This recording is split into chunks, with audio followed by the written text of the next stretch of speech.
मुख्य बगीर बच्चों की पढ़ाई अटकी, 9वीं के बाद नहीं मिल रही शिक्षा, कलेक्टर के जन सुनवाई में पहुंचे परिजन। नीमच जिले के मुख्य बगीर बच्चों के परिजन एक बार फिर अपनी पीड़ा लेकर कलेक्टर कार्यालय की जन सुनवाई में पहुंचे। उन्होंने मांग की कि जिले में मुख्य बगीर बच्चों के लिए विशेष विद्यालय की व्यवस्था की जाए ताकि वे अपनी पढ़ाई जारी रख सकें। परिजनों ने बताया कि इससे पहले भी जन सुनवाई में आवेदन दिया गया था, जिस पर कलेक्टर द्वारा आश्वासन दिया गया था कि जल्दी शिक्षक की व्यवस्था कर बच्चों को शिक्षा उपलब्ध करवाई जाएगी, लेकिन अब तक कोई ठोस कदम नहीं उठाया गया है। परिजनों ने जानकारी दी कि नीमच स्थित मुख्य बगीर विद्यालय में 9 विद्यार्थियों ने कक्षा 1 से 8वीं तक की शिक्षा पूरी कर ली है, लेकिन अब 9वीं कक्षा के लिए जिले में किसी भी प्रकार की शैक्षणिक सुविधा उपलब्ध नहीं है। इस कारण इन विशेष बच्चों की पढ़ाई रुक गई है और वे मानसिक व सामाजिक रूप से कठिनाइयों का सामना कर रहे हैं। परिजनों ने जिला प्रशासन से आग्रह किया है कि शीघ्र ही 9वीं कक्षा के बाद की शिक्षा हेतु योग्य शिक्षकों की नियुक्ति की जाए ताकि मुख्य बगीर बच्चे भी अन्य बच्चों की तरह शिक्षा प्राप्त कर अपने भविष्य को संवार सकें।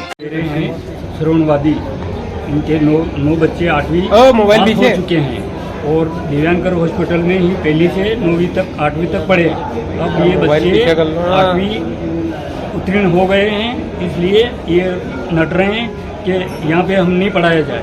और कलेक्टर साहब ने तो 4 अप्रैल को हमने आवेदन दिया था, उनने तो छात्राओं के ये शिक्षक की व्यवस्था की गई थी और कहा कि बच्चों को यहीं पढ़ाए जाएंगे, और ये अपर कलेक्टर साहब आदेश नहीं कर रहे हैं और डीओपी नट रहा है। हम 5 बार जन सुनवाई में आ चुके हैं। कितने बच्चे हैं जो 8वीं तक पढ़ाई करते हैं? 9 बच्चे 9 बच्चे 9 में गए हैं।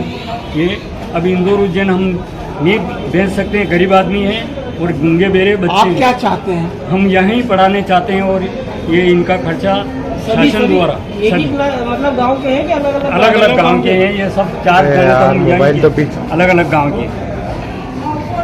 क्या कहना क्या चाह रहे हैं रेड क्रॉस वाले और कलेक्टर क्या कहना है?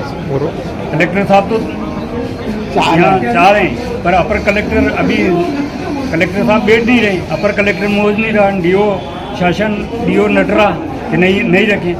इसमें क्या शासन खर्चा दे रही है? रेड क्रॉस के तो अध्यक्ष कलेक्टर ही है। हाँ, कलेक्टर ही है, उसको पावर है सर। ये 9 बच्चे इस गांव के, ये सभी अलग अलग गांव के 9 ही बच्चे।